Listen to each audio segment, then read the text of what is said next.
آج ہم تاریخ کے ایک ایسے موڑ پر بات کر رہے ہیں جہاں سلطنت اور روحانیت کی دنیا ایک ہو جاتی ہے۔ ہم بات کر رہے ہیں عظیم صوفی بزرگ خواجہ قطب الدین بختیار کاکی رحمت اللہ علیہ کی۔ ہمارے پاس جو تفصیلات ہیں وہ ان کی زندگی کے کچھ بہت ہی حیران کن واقعات پر مبنی ہیں، اور ہمارا مقصد صرف کہانیاں سننا نہیں بلکہ یہ سمجھنا ہے کہ ان واقعات نے برصغیر کی تاریخ پر کیا اثر ڈالا۔ جی، اور یہ سمجھنا اس لیے بھی ضروری ہے کہ یہ وہ دور تھا جب دہلی سلطنت ابھی نئی تھی۔ ایک سیاسی بے چینی تھی، منگولوں کا خطرہ سر پر تھا، ایسے میں عوام کو ایک روحانی سہارے کی ضرورت تھی۔ تو خواجہ بختیار کاکی جیسے بزرگوں نے معاشرے کو آپ کہہ لیں کہ ایک روحانی مرکز فراہم کیا۔ اچھا، تو یہ صرف ایک فرد کی کہانی نہیں ہے بلکہ ایک پورے سلسلے کی کہانی ہے۔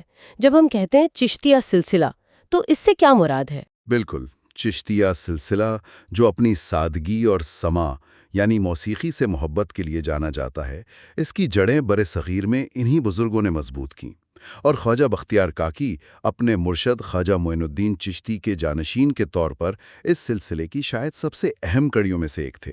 تو پھر آئیے بالکل شروع سے شروع کرتے ہیں۔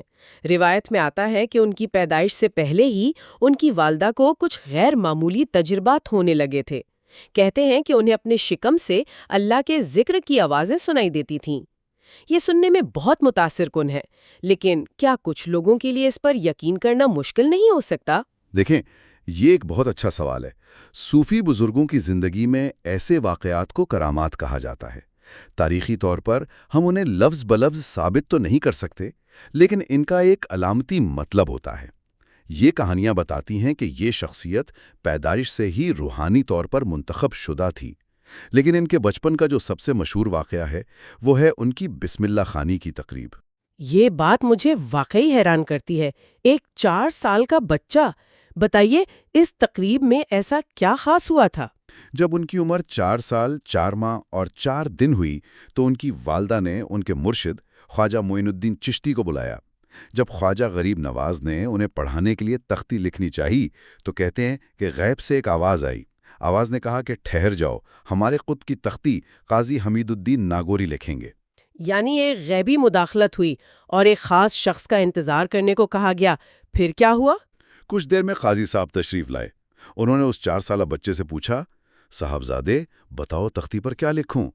تو اس بچے نے قرآن کے 15ویں پارے کی ایک آیت پڑھ کر سنا دی۔ سب حیران رہ گئے۔ جب پوچھا گیا کہ یہ کیسے ممکن ہے تو انہوں نے جواب دیا کہ میری والدہ کو 15 پارے یاد ہیں جو میں نے شکم مادر میں ہی ان سے سن کر یاد کر لیے تھے۔ ناقابل یقین! یعنی فطری طور پر روحانی علم ان کے اندر موجود تھا، اور یہ بھی سنا ہے کہ خواجہ غریب نواز نے صرف 4 دن میں انہیں پورا قرآن حفظ کروا دیا۔ جی، روایت یہی بتاتی ہے۔ اچھا، اب آتے ہیں ان کے نام کی طرف۔ بختیار تو سمجھ میں آتا ہے، لیکن یہ کاکی کا لقب کہاں سے آیا؟ یہ لقب ان کی زندگی کے ایک بہت ہی ذاتی اور متاثر کن پہلو سے جڑا ہے۔ اس کا تعلق ان کی شدید غربت اور اللہ پر توکل سے ہے۔ وہ عبادت میں اتنے مگن رہتے تھے کہ گھر میں اکثر فاقے ہوتے تھے، تو ان کی اہلیہ نے انہیں بتائے بغیر پڑوس کے ایک بقال سے ادھار لینا شروع کر دیا۔ ایک ایسی صورتحال جو آج بھی بہت سے گھرانوں میں پیش آ سکتی ہے۔ بالکل، لیکن ایک دن اس بقال کی بیوی نے ان کی اہلیہ کو تانا دے دیا۔ کہا کہ اگر میں قرض نہ دوں تو تمہارے گھر کا چولہا کیسے جلے؟ یہ بات ان کی اہلیہ کو بہت بری لگی اور انہوں نے قرض لینا چھوڑ دیا۔ اوہ! جب خواجہ صاحب کو پتہ چلا تو انہوں نے اپنی اہلیہ کو تسلی دی اور فرمایا، فکر نہ کرو، جب بھوک لگے تو حجرے میں ایک تاک ہے، وہاں سے بسم اللہ پڑھ کر کاک یعنی روٹیاں نکالیا کرنا۔ اور وہاں سے گرم روٹیاں ملنا شروع ہو گئیں۔ یہ تو ایک معجزہ ہے۔ جی، یہ ایک کرامت تھی جو ان کے توکل کا نتیجہ تھا۔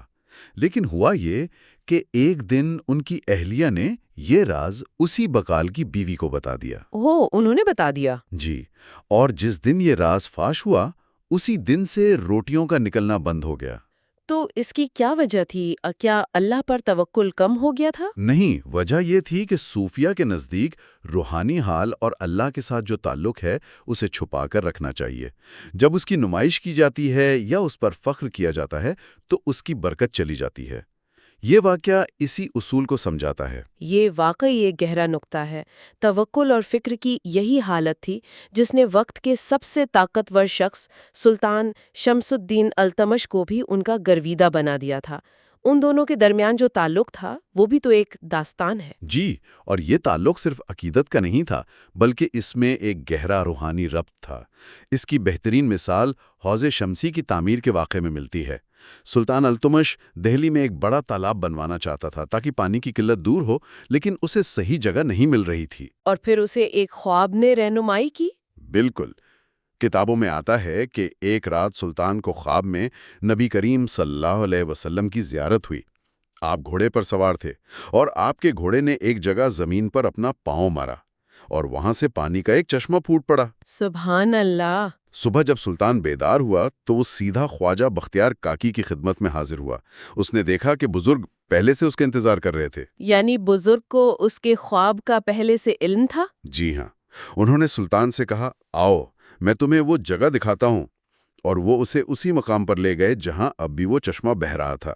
اسی جگہ پر پھر حوض شمسی تعمیر کیا گیا، اور ویسے کہا یہ بھی جاتا ہے کہ دہلی کا مشہور قطب مینار بھی انہی کی یاد میں تعمیر کروایا گیا۔ قطب مینار کو ایک صوفی سے منسوب کرنا یہ تو اس بات کا اعلان تھا کہ سلطنت کی بنیاد صرف تلوار پر نہیں بلکہ روحانی برکت پر بھی قائم ہے۔ آپ نے بالکل درست تجزیہ کیا۔ یہ ایک طرح کا سیاسی اور روحانی بیان تھا کہ اس نئی سلطنت کی نظریاتی بنیادیں کہاں ہیں۔ اس گہرے تعلق کے بعد اب ہم ان کی زندگی کے آخری اور شاید سب سے مشہور واقعے کی طرف آتے ہیں۔ ان کی وفات اور نماز جنازہ کا قصہ آج بھی لوگوں کے دلوں پر گہرا اثر کرتا ہے۔ یقیناً، کیونکہ اس واقعے نے ایک بزرگ کی عظمت کے ساتھ ساتھ ایک بادشاہ کے چھپے ہوئے تقوی کو بھی دنیا پر ظاہر کر دیا۔ انہوں نے وصیت فرمائی تھی کہ ان کی نماز جنازہ وہ شخص پڑھائے جس میں 4 شرطیں پائی جاتی ہوں۔ اور وہ شرائط اتنی سخت تھیں کہ ہزاروں کے مجمع میں کسی کو آگے آنے کی ہمت نہ ہوئی۔ آئیے ان شرائط کو ایک بار پھر دیکھتے ہیں۔ پہلی شرط یہ تھی کہ اس شخص کی زندگی میں کبھی تکبیر اولا یعنی جماعت کی پہلی تکبیر فوت نہ ہوئی ہو۔ یعنی ہر نماز جماعت کے شروع ہوتے ہی مسجد میں موجود ہو۔ جی۔ دوسری شرط، اس کی تہجد کی نماز کبھی قضا نہ ہوئی ہو۔ تیسری شرط، اس نے کبھی کسی غیر محرم عورت پر بری نظر نہ ڈالی ہو۔ اور چوتھی، کہ اس نے عصر کی سنتیں بھی کبھی نہ چھوڑی ہوں۔ یہ شرطیں بظاہر سادہ ہیں لیکن ان پر پوری زندگی عمل کرنا یہ تو غیر معمولی تقویٰ ہے۔ بالکل۔ جب یہ وصیت مجمع کو سنائی گئی تو ایک گہرا سناٹا چھا گیا۔ لوگوں کے سر شرمندگی سے جھک گئے، کوئی آگے نہیں بڑھ رہا تھا۔ کافی وقت گزر گیا، وصیت کا اعلان بار بار ہوتا رہا لیکن کوئی سامنے نہ آیا۔ میں اس منظر کا تصور کر رہی ہوں، ہزاروں کا مجمع، وقت کا بادشاہ وہاں موجود ہے اور کوئی ایک شخص بھی ان شرائط پر پورا اترنے کا دعویٰ نہیں کر پا رہا۔ اور پھر اسی سناٹے میں ایک شخص روتے ہوئے صفوں کو چیرتا ہوا آگے بڑھا۔ اس نے جنازے سے چادر ہٹائی اور کہا، حضرت، آپ خود تو پردہ فرما گئے لیکن میرا راز فاش کر گئے۔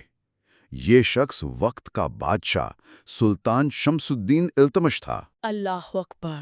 اس نے بھرے مجمع کے سامنے اللہ کو گواہ بنا کر قسم اٹھائی کہ الحمدللہ اس میں یہ 4 خوبیاں موجود ہیں۔ یہ سن کر تو میرے رونگٹے کھڑے ہو جاتے ہیں۔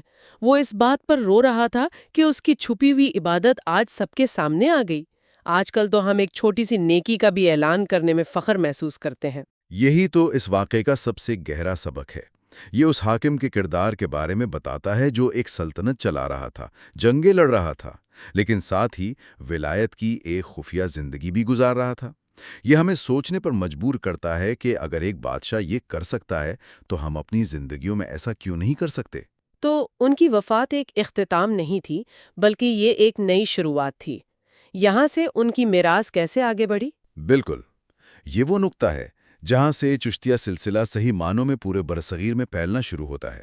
خواجہ بختیار کاکی نے یہ روحانی امانت اپنے سب سے بڑے خلیفہ بابا فرید الدین گنج شکر کے سپرد کی، اور وہ اس پیغام کو دہلی سے پاک پتن پنجاب لے گئے۔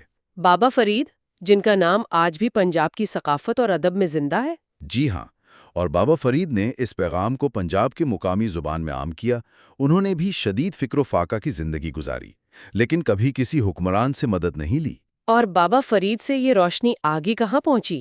بابا فرید سے یہ روحانی امانت ان کے محبوب مرید حضرت نظام الدین اولیاء تک پہنچی، جو اسے واپس دہلی لے آئے۔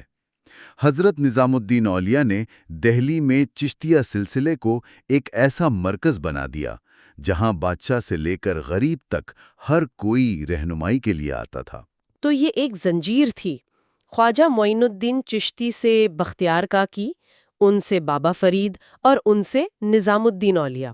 اور پھر نظام الدین اولیاء کے خلفاء نے اس پیغام کو ہندوستان کے کونے کونے میں پھیلا دیا۔ ان کے شاگردوں نے بنگال، گجرات، دکن، ہر جگہ خانقاہیں قائم کی۔ اس طرح ایک بزرگ کا لگایا ہوا پودا ایک گھنا درخت بن گیا، جس کی چھاؤں نے صدیوں تک پورے برے صغیر کو سکون دیا۔ تو اگر ہم آج کی گفتگو کو سمیٹیں تو ہم نے ایک ایسی شخصیت کو دیکھا جن کی زندگی پیدائش سے ہی غیر معمولی تھی۔ ہم نے روحانی اور دنیاوی طاقت کے درمیان ایک مثالی تعلق دیکھا، جہاں بادشاہ رہنمائی کے لیے فقیر کے دروازے پر آتا ہے، اور سب سے بڑھ کر ہم نے ایک ایسی وراثت دیکھی جو ان کی وفات کے بعد مزید طاقتور ہو گئی۔ بالکل، مرکزی خیال یہی ہے کہ کس طرح ایک مکمل طور پر خدا کے لیے وقف زندگی صدیوں تک قائم رہنے والی لہریں پیدا کر سکتی ہے۔ یہ صرف تاریخی واقعات نہیں ہیں، بلکہ کردار اور تقویٰ کے وہ معیار ہیں جو ان بزرگوں نے قائم کیے۔ سلطان التمش کی کہانی یہ بتاتی ہے کہ دنیاوی ذمہ داریاں روحانی بلندی کے راستے میں رکاوٹ نہیں۔ اور آخر میں ایک غور طلب سوال، ہمیں یہ بھی معلوم ہے کہ یہی سلطان التمش جو راتوں کو چھپ کر عبادت کرتا تھا، اس نے دن میں انصاف کو عام کرنے کے لیے اپنے محل کے باہر انصاف کی زنجیریں اور گھنٹیاں لگوائی تھیں، تاکہ کوئی بھی مظلوم کسی بھی وقت براہ راست بادشاہ تک اپنی فریاد پہنچا سکے۔ یہ بات سوچنے پر مجبور کرتی ہے کہ ایک صوفی کے جنازے پر روتے ہوئے ایک ولی صفت بادشاہ کی یہ کہانی طاقت اور تقویٰ کے مثالی تعلق کے بارے میں آج ہمیں کیا سکھا سکتی ہے۔